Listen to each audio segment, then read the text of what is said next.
Bismillahirrahmanirrahim. Assalamualaikum warahmatullahi wabarakatuh. Selamat pagi anak-anak siswa-siswi kelas 2 SDN Kedung Kelangkin yang pagi, soleh dan solehah, yang cantik-cantik dan ganteng-ganteng kayak pak gurunya. Hari ini kita akan melanjutkan pelajaran pendidikan agama Islam kita, melanjutkan kemarin sikap jujur, dan sekarang kita akan belajar keuntungan sikap jujur bersama Pak Ahmad Fijudin. Sebelum mulai belajar, mari sama-sama kita membaca doa. Bismillahirrahmanirrahim. Rabbi zidni ilma warzuqni fahma. Rabbi shrah li sadri wa yassir li amri wahlul 'uqdatam min lisani yafqahu qawli. Rabbi ghfirli wa liwalidayya warhamhuma kama rabbayani shaghira. Amin ya Allah ya rabbal alamin. Keuntungan sikap jujur. Kemarin kalian sudah belajar tentang sikap jujur. Sekarang kita akan mempelajari tentang keuntungan apa yang akan kita dapat ketika kita berbuat jujur. Jujur merupakan salah satu sikap terpuji yang dianjurkan untuk kita lakukan sejak kecil. Karena kalau kita berbuat jujur, sudah pasti banyak memiliki keuntungan atau manfaat. Lalu, apa saja sih keuntungan bersikap jujur? Yang pertama, orang jujur disayang Allah Subhanahu wa Ta'ala. Karena Allah memerintahkan kita untuk berbuat jujur, tidak boleh berbohong. Ketika kita berbuat jujur, Allah akan senang, kita akan mendapatkan pahala. Sebaliknya, kalau kita kalau kita berbohong, kita akan mendapatkan dosa. Tentu kita maunya mendapatkan pahala. Maka dari itu, kita harus bersikap jujur agar kita disayang oleh Allah Subhanahu wa Ta'ala. Lalu yang kedua, orang yang jujur akan disenangi oleh orang tua dan bapak ibu guru. Ketika kalian di rumah, kalian harus bersikap jujur pada orang tua kalian. Kalau orang kalian bertanya tentang sesuatu, kalau kalian harus menjawab dengan jujur, tidak boleh bohong. Misalkan orang tua nanya, "Nak, ada PR nggak di sekolah?" Terus kalian jawab, "Nggak ada mah." Nggak boleh seperti itu. Harus jawab jujur. Ada PR. Ini PR-nya yang ini. Nanti kalian bisa belajar dibantu sama orang tua, dibimbing sama orang tua kalian. Atau ketika di sekolah, harus juga jujur sama bapak ibu guru. Karena anak yang sering berbohong tentu tidak akan disukai oleh bapak ibu guru. Orang tua kalian juga tidak akan suka kalau memiliki anak yang suka berbohong. Tentunya kalian pastikan ingin untuk dicintai dan disayangi oleh orang tua dan juga bapak ibu guru. Maka harus dibiasakan untuk bersikap jujur. Yang ketiga, banyak punya teman. Kalian pasti punya banyak teman di rumah, di sekolah, maupun di tempat lain. Coba kalian bayangkan, misalkan kalian punya teman yang sering berbohong. Tentunya anak yang sering berbohong akan dijauhi sama teman-temannya, karena selalu berbohong. Ketika seorang berbohong, itu akan menyakiti orang lain. Maka dari itu, jangan sekali-kali kita berbohong. Harus kita biasakan untuk bersikap jujur. Karena orang yang jujur akan punya banyak teman. Orang-orang akan senang kepada kita kalau kita selalu berbuat jujur. Yang keempat, orang yang jujur akan membawa kebaikan. Ketika kita berbuat jujur, banyak kebaikan akan mendatangi kita. Ketika kita jujur, contohnya nih, kita dapat pahala. Lalu kita disayang sama orang tua. disayang sama bapak ibu guru, lalu teman-teman kita juga akan senang.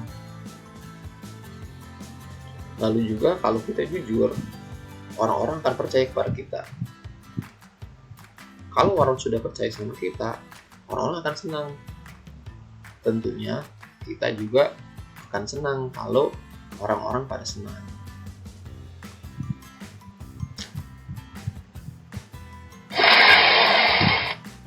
Jadi berarti ada beberapa keuntungan sikap jujur. Yang pertama, disayang oleh Allah. Lalu disenangi orang tua, disenangi guru, memiliki banyak teman, dan juga akan membawa kebaikan.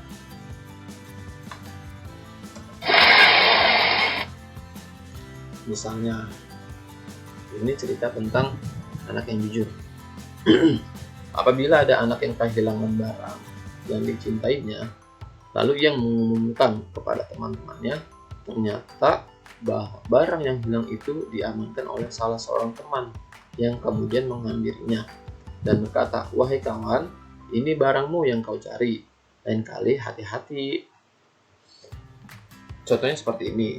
Misalkan kalian ada di kelas, Asgara kehilangan pensil, lalu ada temennya yang menemukan, misalkan si Ajun.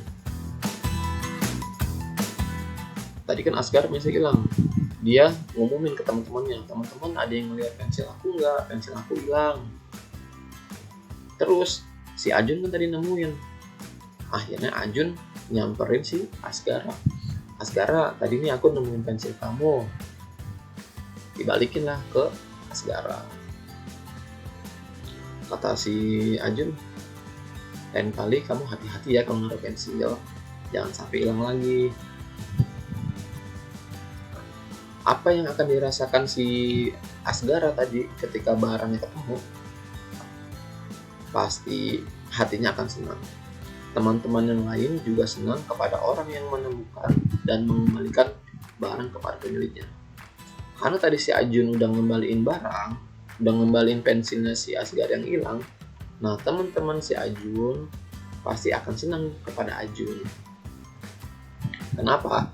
Karena Ajun ini bersikap jujur, udah nemuin pensil Asgara, lalu dia balikin ke Asgara.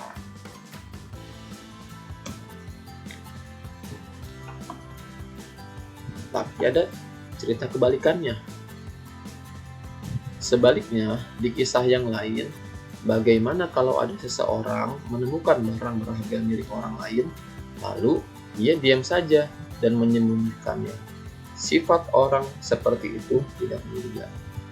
Kebalikannya, ketika tadi Asgara pensilnya hilang, kemudian ditemuin dah sama si Ajun. Tapi karena si Ajun nggak mau jujur, kata si Ajun, "Pensil siapa ini ya? Oh, tadi jangan-jangan pensil si Asgar nih tadi yang ngomongin pensil hilang. Umpetin aja lah, pura-pura nggak tahu." Nah, jangan seperti itu. Ketika menemukan pensil teman yang hilang, jangan diumpetin, jangan pura-pura nggak tahu. Karena kalau begitu itu namanya sifat tidak mulia.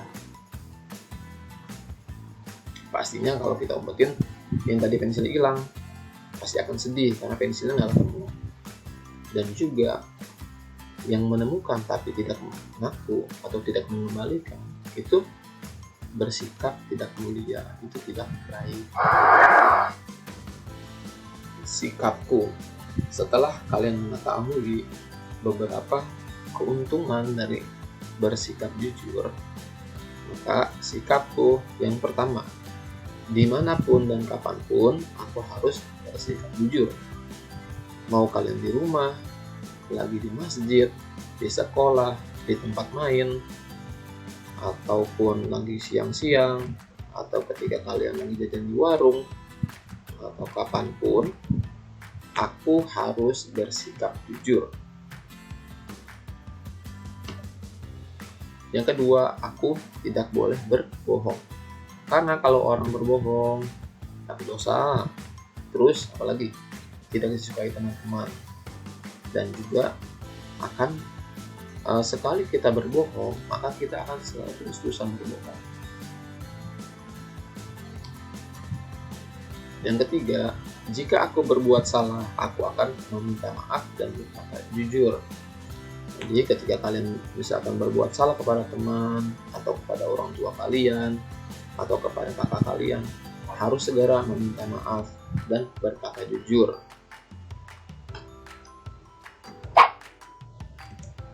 Amati gambar di bawah ini. Di sini ada gambar apa ya?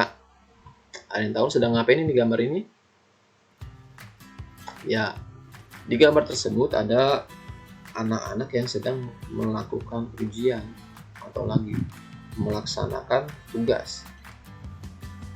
Biasanya ketika kita di sekolah mengerjakan latihan atau tugas, Bapak Ibu guru pasti bilang tidak boleh mencontek. Tapi di gambar ini, coba ada dua orang, yang satu mengerjakan dengan sungguh-sungguh, dengan teliti dan dengan tekun. Sedangkan yang di belakangnya, dia berusaha mencontek. Mana yang kalian pilih? Ngerjain dengan sungguh-sungguh, jujur, atau mencontek? Tentunya kita harus mengikuti seperti siswa ini depan ini, mengerjakan dengan jujur dan sungguh-sungguh, tidak mencontek. Karena kalau kita mencontek, berarti kita tidak jujur. Kita membohongi diri kita sendiri, kita membohongi guru kita, dan juga kita membohongi orang tua kita. Jadi jangan dibiasakan untuk mencontek. Latihan. Setelah tadi kita membahas tentang keuntungan sikap jujur, kita akan latihan. Yang pertama, sebutkan 3 keuntungan sikap jujur. Yang kedua, sebutkan 3 kerugian bersikap tidak jujur, atau 3 kerugian kalau kita berbohong. Yang ketiga, pernahkah kamu bersikap jujur? Coba kalian ceritakan tentang sikap jujur yang telah kalian lakukan. Yang terakhir,